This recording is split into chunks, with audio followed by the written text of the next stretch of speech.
오늘 하나님 주시는 말씀 요한복음 7장 53절부터 8장 11절입니다. 신약 성경 158쪽입니다. 요한복음 7장 53절부터 8장 11절입니다. 다 각각 집으로 돌아가고 예수는 감람산으로 가시니라. 아침에 다시 성전으로 들어오시니 백성이 다 나오는지라 앉으사 그들을 가르치시더니 서기관들과 바리새인들이 음행 중에 잡힌 여자를 끌고 와서 가운데 세우고 예수께 말하되 선생이여 이 여자가 간음하다가 현장에서 잡혔나이다. 모세는 율법에 이러한 여자를 돌로 치라 명하였거니와 선생은 어떻게 말하겠나이까. 그들이 이렇게 말하면 고발할 조건을 얻고자 하여 예수를 시험함이러라. 예수께서 몸을 굽히사 손가락으로 땅에 쓰시니 그들이 묻기를 마지 아니하는지라. 이에 일어나 이르시되 너희 중에 죄 없는 자가 먼저 돌로 치라 하시고 다시 몸을 굽혀 손가락으로 땅에 쓰시니 그들이 말씀을 듣고 양심의 가책을 느껴 어른으로 시작하여 젊은이까지 하나씩 나가고 오직 예수와 그 가운데 섰는 여자만 남았더라. 예수께서 일어나서 여자 외에 아무도 없는 것을 보시고 이르시되 여자여 너를 고발하던 그들이 어디 있느냐. 너를 정죄한 자가 없느냐. 대답하되 주여 없나이다. 예수께서 이르시되 나도 너를 정죄하지 아니하노니 가서 다시는 죄를 범하지 말라 하시니라. 아멘. 할렐루야. 눈이 많이 왔고 또 명절이 아직 계속되고 있어서 오늘 새벽 기도도 해야 되나 말아야 되나 고민했습니다. 근데 예전처럼 우리가 새벽 기도는 또 계속 해야 되겠다라는 생각이 들어서 오늘부터 새벽 기도 시작합니다. 오늘 나오신 김병덕 장로님, 정복순 권사님, 김소영 권사님 주의 이름으로 축복합니다. 저희 아버지가 이름을 부르지 말라 그러시더라고요. 명절이라는 건 정해진 날이고 서로를 만나서 사랑을 나누는 참 좋은 시간입니다. 이게 한 번에 전 국민이 다 움직여야 되니까 번잡하고 복잡한 것이 있긴 합니다만 이스라엘 백성들도 명절을 지키기 위해서 고향을 찾은 것이 아니라 성전을 찾았습니다. 하나님 앞에 나아가 예배드리고 하나님의 은혜를 기억하였던 그들의 발걸음을 또 이번 명절에 다시 한번 생각을 보게 되었는데요. 오늘 본문의 말씀은 이제 예수님께서 성전으로 다시 들어가셨을 때 붙잡혀온 간음한 여자를 향한 사람들의 고발 가운데 되어진 사건이 기록이 되어져 있습니다. 7장 53절에 다 각각 집으로 돌아가고, 그렇죠? 보통은 다 집으로 돌아가는 게 맞습니다. 근데 예수님은 어디로 가셨느냐? 감람산으로 가셨다 그랬습니다. 주님께서 감람산을 찾으신 이유, 그리고 아침에 다시 성전으로 들어오시니, 즉 밤새 그 산에 계셨다라는 거죠. 감람산에서 주님이 하신 일은 다른 거 없습니다. 기도하신 거죠. 우리 마음 철야 기도 하셨던 것 같아요. 주님은 밤새 기도하시고 다시 성전으로 나오셨는데, 우리가 기도라는 것도 우리가 흔히 말하는 기도의 능력 말하지 않습니까? 우리가 기도의 능력을 알고 있다면, 또 기도의 능력을 깨달았다면 기도 안 하고는 살 수가 없습니다. 쉬지 말고 기도하라 하셨는데, 기도의 능력을 아는 사람은 기도를 멈출 수가 없고 기도를 쉴 수가 없다라는 거죠. 그래서 기도는 멈추지 말아야 됩니다. 주님도 기도하셨지 않습니까? 기도하신 주님께서 아침에 다시 성전으로 들어오셨습니다. 백성이 다 나오는지라 앉으사 그들을 가르치시게 되는데, 7장 53절부터 8장 11절까지의 말씀은 여러분들 성경에 보시게 되면 큰 괄호로 다 묶여 있습니다. 이유는 우리가 가지고 있는 성경은 맨 처음 기록된 성경과 또 그 성경을 다시 필사해서 옮기고 또 옮긴 성경들이 여러 권들이 있습니다. 그것을 이제 하나로 모아서 그 내용을 다시 정리를 해서 오늘의 우리가 가지고 있는 이 성경을 이제 다시 편집을 하고 만들어낸 건데, 어떤 성경은 처음에 있었는데 나중에 빠진 내용들도 있고, 어떤 부분들은 처음에는 없었는데 그러니까 오래된 성경에는 없었는데 그거보다는 나중에 기록된 성경에는 기록이 되어져 있는 내용들도 있습니다. 그래서 그런 부분들, 즉 공통적으로 들어가지 않는데, 요한복음에도 본다면 공통적으로 들어간 내용은 그냥 기록을 하는데 어떤 성경에는 있고 어떤 성경에는 없는, 즉 어떤 필사 성경에는 있고 어떤 필사 성경에는 없는 내용들이 있다면 그런 부분들은 이제 가로로 이렇게 묶어져서 보통 기록이 되어져 있습니다. 오늘 본문의 말씀은 오래된 요한복음에는 빠져있는 내용입니다. 없는 내용인데 시간이 조금씩 지나면서 나중에 기록된 성경에는 오늘 이 내용이 기록이 되어져 있기 때문에 가로로 포함이 되어져 있는데, 왜 초기의 성경에는 이 내용이 없었을까? 학자들이 연구를 하지 않습니까? 성서학자들이 연구를 하는데 그들이 내놓은 이유 중에 하나가 뭐냐면, 오늘 붙잡혀온 여인은 가늠한 여인입니다. 이건 잘못된 거지 않습니까? 그런데 예수님께서 어떻게 하셨습니까? 용서해 주셨다라는 거죠. 그러니까 간음을 해도 예수님이 용서해 주셨다. 이게 나중에 어떤 도덕적인 해이를 가져올 수 있는, 문제를 가져올 수 있기 때문에 초기 성경에서는 이 내용이 빠졌다가, 정말 예수님께서 말씀하시고자 하시는 것은 간음해도 된다라는 것이 아니라 죄 없는 자가 라는 이 말씀 속에서 예수님의 깊으신 뜻이 무엇인가를 다시 기억하면서 후대에 이 내용을 다시 요한복음에 기록을 했을 것이다 라고 학자들은 추정을 하고 있습니다. 그것은 이제 학자들이 이야기하는 것이고, 우리는 오늘 가지고 있는 성경 그대로 보시면 될 텐데요. 백성들이 나온지라 앉으사 주님 뭐 하셨나요? 그들을 가르치셨다 그랬어요. 주님께서 그들을 가르치셨는데 이걸 좋지 않게 여기는 서기관들과 바리새인들이 등장을 합니다. 이들이 음행하던 중에 잡힌 여자를 끌고 왔습니다. 음행은 혼자 하는 게 아니지 않습니까? 이 여인은 결혼한 여인입니다.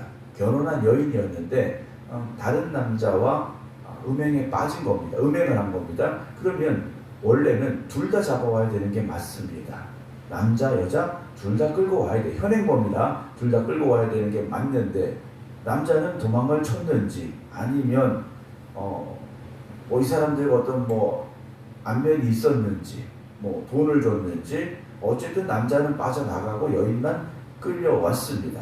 또 거기에 문제가 무엇이냐? 지금 예수님이 계신 곳은 성전에 계십니다. 성전에서 말씀을 가르치고 계신 이 여인은 음행 중에 붙잡혀 왔기 때문에 부정한 여인입니다. 부정한 여인을, 그리고 모세 율법에 따르면 이 여인이 돌로 쳐서 돌에 맞아 죽어야 되는데, 그러면 이 여인을 끌고 어디로 가야 되냐? 성문 밖으로 끌고 나가야 되는 건데, 율법에 따르는 게 맞다면 성문 밖으로 끌고 나가서 거기서 돌로 치는 게 맞는데, 오히려 성 안에 있는, 그리고 그것도 성전 안으로 지금 이 여인을 끌고 왔다라는 거죠. 바리새인들과 서기관들이 정말 율법대로 행하려 한다면 예수님 앞에 끌고 올 것이 아니라 끌고 성문 밖으로 나가서 돌로 쳐 죽이면 되는 겁니다. 그럼 율법에 아무런 문제가 없고 그들은 율법을 지킨 사람이 되는 건데, 이들은 오히려 부정한 여인을 끌고서 성전 안으로 들어왔다라는 거죠. 이것은 잘못했다라는 겁니다. 오히려 이들이 지금 율법을 어기는 죄를 범하고 있는데, 그럼 왜 굳이 여기를 끌고 왔느냐? 4절 예수께 말하되 선생이여 이 여자가 간음하다가 현장에서 잡혔나이다. 모세율법에 이러한 여자를 돌로 치라 명하였거니와, 그럼 그렇게 하면 되지 않습니까? 아까 말씀드렸듯이 모세율법에 그렇게 하라고 되어 있으니까. 더군다나 바리새인들이지 않습니까? 야, 율법에 이렇게 되어 있어. 이 사람들은 율법에 되어 있다. 그럼 그게 옳은 겁니다. 우리가 보기엔 잘못된 것이라 할지라도 율법에 그렇게 하라 했으면 하나님의 명령이니까 그대로 하면 되는 건데, 선생은 어떻게 말하겠나이까? 라고 예수님께 와서 오히려 묻고 있지 않습니까? 6절 설명합니다. 그들이 이렇게 말하면 고발할 조건을 얻고자 해요. 누구를 고발합니까? 예수님 고발하려고. 어디에 고발하려고요? 율법에 고발하려고.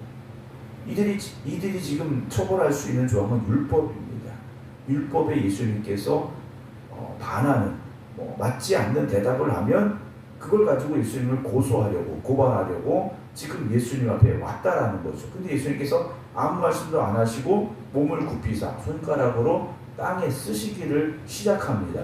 뭐라고 쓰셨는지는 기록하고 있지 않아요. 근데 아마도 율법의 내용을 쓰지 않으셨을까 추측은 하게 되는데, 7절 예수님께서 아무 말도 안 하시고 땅에 뭔가를 자꾸 쓰시니까 그들이 묻기를 맞이 아니하는지라 그랬습니다. 묻기를 맞이하지 않았다라는 것은 예수님께 대답을 재촉한 겁니다. 예수 선생님, 당신이 율법에 대해서 가르치는 거 아니냐? 그러면 여기에 대해서 대답을 해라. 자꾸 재촉을 한 겁니다. 그랬더니 예수님께서 일어나셔서 말씀을 하십니다. 너희 중에 죄 없는 자가 먼저 돌로 쳐라 하십니다. 사실 성전 안에서는 돌을 던져서 사람을 죽일 수 있는 곳이 아니고 거기 돌멩이가 있지도 않은 겁니다. 그럼 이들은 어떤 겁니까? 돌멩이를 이미 다 들고 왔겠죠. 돌멩이를 다 들고 왔을 거라는 겁니다. 예수님께서 하신 말씀은 너희 중에 죄 없는 자가 라고 말씀을 하셔요. 죄 없는 자가. 이 말씀 앞에 사실 어느 누구도 난 죄 없습니다 라고 말할 수 있는 사람이 있느냐? 그렇지는 않죠. 누구나 드러나지 않은 어떤 잘못, 또 나의 어떤 죄책감, 이런 것들을 가지고 살아갑니다. 물론 난 죄 없어 라고 당당하게 말할 수 있는 분도 있을지 모르겠습니다만, 하나님 앞에서 본다면 우리는 다 죄인이기 때문에, 우리는 죄인이기 때문에 우리가 겉으로는 사랑합니다 하지만 사실 마음속으로는 누군가를 미워할 수도 있고, 주님께서 이 말씀을 하시고요. 8절 다시 몸을 굽혀 손가락으로 땅에 글씨를 쓰기 시작합니다. 아마도 그 자리가 조용해졌겠죠. 그 전에 그 소란스러움은 다 사라지고 고요해졌을 겁니다. 그들이 이 말씀을 듣고 양심의 가책을 느꼈다라고 되어 있어요. 생각해 보니까 나도 뭔가 잘못한 게 있거든요. 이들의 큰 잘못은 뭡니까? 부정한 여인을 들고 성전에 들어온 겁니다. 일단 그것부터 잘못된 거지 않습니까? 그리고 그들의 마음속에 숨겨져 있던 그 양심에 꺼렸던 일들이 하나하나 생각나기 시작했다라는 거죠. 어찌 보면 이 고요함, 우리도 이런 세상의 소란함이 아니라 이런 고요함 속에서 주님 앞에 엎드릴 수 있는 시간들이 필요하지 않을까라는 생각을 합니다. 하나님과 나와의 그 둘만의 시간, 우리가 사람들을 많이 보다 보면 사실 나의 잘못은 생각 못하게 되고 다른 사람들의 잘못만 생각하게 되는 경우가 많습니다. 저 사람은 뭘 잘못했는데, 저 사람은 뭐 이랬는데 저랬는데, 다른 사람들을 평가하고 정죄하기 쉬운 게 우리들이지 않습니까? 때로는 이 새벽 시간과 같이 정말 고요함 가운데, 침묵 가운데 내 자신을 하나님의 말씀에 비추어 보고 나의 잘못과 또 나의 허물, 나의 부정함을 하나님 앞에 회개하고 고백할 수 있는 그런 시간들이 필요하지 않을까. 또 그런 시간들 가운데 우리가 서야 되겠다라는 생각을 가지게 되는데요. 어른으로 시작하여 젊은이까지 라고 되어 있습니다. 우리가 흔히 이 말씀 그렇게 생각하죠. 어른이니까 지은 죄가 많고 그래서 더 빨리 그 자리를 떠났을 것이다 라고 이야기를 합니다. 그랬을 수도 있고 아닐 수도 있고, 그런데 어른으로부터 시작해 젊은이까지 하나씩 나갔다라고 되어 있습니다. 하나씩 나간 거죠. 우르르 나간 거 아닙니다. 한 명 한 명 자기 자신을 돌아볼 수 있는 그런 시간들을 주님께서 주셨죠. 그들은 마음속에 나도 죄인이구나 라는 사실을 깨닫고 그 자리를 떠나가기 시작합니다. 오직 예수와 그 가운데 섰는 여자만 남았더라 라고 되어 있어요. 예수께서 일어나사 여자 외에 아무도 없는 것을 보시고 이르시되 여자여 너를 고발하던 그들이 어디 있느냐 너를 정죄한 자가 없느냐 라고 물어보시죠. 예수님이 안 보여서 물어보셨겠습니까? 다 보이시지만 다 떠난 것이 보였지만 이 여자에게 물어보시는 거예요. 대답하되 주여 없나이다. 예수께서 이르시되 나도 너를 정죄하지 아니하노니. 그럼 예수님도 죄가 있으시다는 말일까? 그렇진 않죠. 예수님은 죄가 없으신 분입니다. 분명히 이 여인은 죄인이에요. 근데 주님께서 하신 말씀입니다. 가서 다시는 죄를 범하지 말라. 이 여인도요. 그 시간 동안 뭘 했겠습니까? 자신의 잘못을 깨달은 거죠. 내가 죄인이구나. 내가 정말 이 돌에 맞아 죽어야 될 죄인이구나 라는 것을 이 여인도 그 시간 동안 깨닫고 자신의 죄인됨을 어찌 보면 고백하고 회개하는 시간을 가지게 되지 않았을까 하는 생각을 해보게 됩니다. 주님의 말씀은 무엇입니까? 이 여인이 지금 회개하고 있는 거죠. 그렇다면 다시는 죄를 짓지 말아라 라고 여인에게 말씀을 하고 계십니다. 사랑하는 성도 여러분, 오늘도 우리는 주님의 사랑으로 인하여 죄상 받은 사람들이지 않습니까? 그렇다면 다시는 그 죄로 돌아가서는 안 된다는 거죠. 근데 우리는 어떻게 합니까? 또다시 돌아가고 또다시 돌아가고 다람쥐 쳇바퀴 돌듯이 그 자리를 벗어나지 못한 채 죄 가운데 살아가고 있는 것은 아닐까 하는 생각을 합니다. 오늘도 우리가 다시 한번 우리가 가야 될 길을 바라보면서 세상 사람들과 같은 그런 자리에 머무르는 삶이 아니라 주님의 말씀에 따라 순종하고 다시는 죄악의 길에 서지 아니하고 하나님의 기쁨이 되는 하나님의 자녀다운 삶을 살아갈 수 있는 길로 나아가는 우리가 되기를 주님의 이름으로 축원합니다. 그리고 교회라는 곳은요, 정죄하는 자리가 아니다라는 거죠.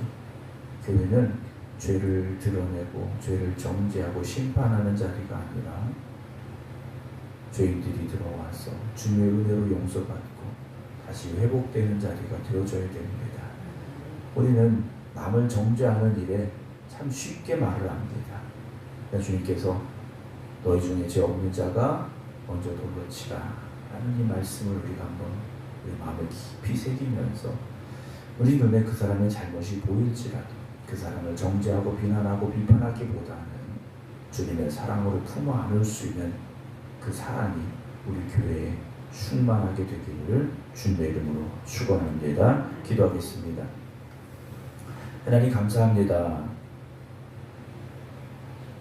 하나님의 은혜 가운데 우리가 죄사함 받아 하나님을 아버지라 부르며 오늘 이렇게 주님 앞에 나와서 또 각자의 기도의 자리에서 하나님 앞에 기도할 수 있도록 은혜 주시니 감사를 드립니다. 죄사함 받은 우리가 다시는 죄의 길에 서지 말아야 하는데 우리의 연약한 믿음이 또다시 우리의 발걸음을 세상 가운데로 향하게 하고 있음을 보게 됩니다. 오늘 우리가 다시금 깨닫게 하시고 다시금 결단하게 하여 주시어서 다시는 죄의 길로 나아가지 아니하며 죄 가운데 서지 않는 저희들 되게 하시고 오직 하나님의 말씀에 따라 하나님이 기뻐하시는 길로만 걸어갈 수 있는 저희들 되게 하여 주시옵소서. 우리가 죄 가운데 있는 이들을 바라보며 또한 비난하고 정죄하기보다는 주님의 사랑으로 그들을 품어 안아줄 수 있는 우리 생각교회와 또 모든 성도들 되게 하여 주시옵소서. 그래서 이 성전을 통하여 하나님의 사랑이 강같이 흘러넘쳐 나가게 하여 주시옵시고 죄 가운데 있던 이들도 이 성전에 들어와 자신의 죄인됨을 깨닫고 주님의 십자가의 사랑으로 죄사함 받고 구원받는 은혜가 날마다 더하여지는 성전이 되게 하여 주시옵소서. 하나님의 은혜 가운데 명절을 보내게 하시니 감사를 드립니다. 이번 명절 가운데 만난 이들에게 우리가 정말 주님의 사랑을 실천했는지 또 주님의 복음을 전했는지 돌아보게 됩니다. 오늘 이 하루 우리가 십자가의 사랑을 다시 한번 전하겠습니다. 또 결단하게 하여 주시옵시고 또 만나는 이들에게 복음 전하겠습니다. 결단하는 저희들 되게 하여 주시옵소서. 오늘도 이 성전에서 기도하는 이들과 또 각자의 처소에서 기도하는 이들 주님께서 붙잡아 주시어서 오늘도 오직 믿음으로 살아가는 이 하루가 되게 하여 주시옵소서. 이제는 우리 주 예수 그리스도의 은혜와 아버지 하나님의 무한하신 사랑하심과 성령님의 감동 감화 역사하심이 오늘도 주님 앞에 기도드리는 모든 성도들과 저들의 가정과 자녀들 위해 이제부터 영원토록 함께 하시기를 간절히 축원하옵나이다. 아멘.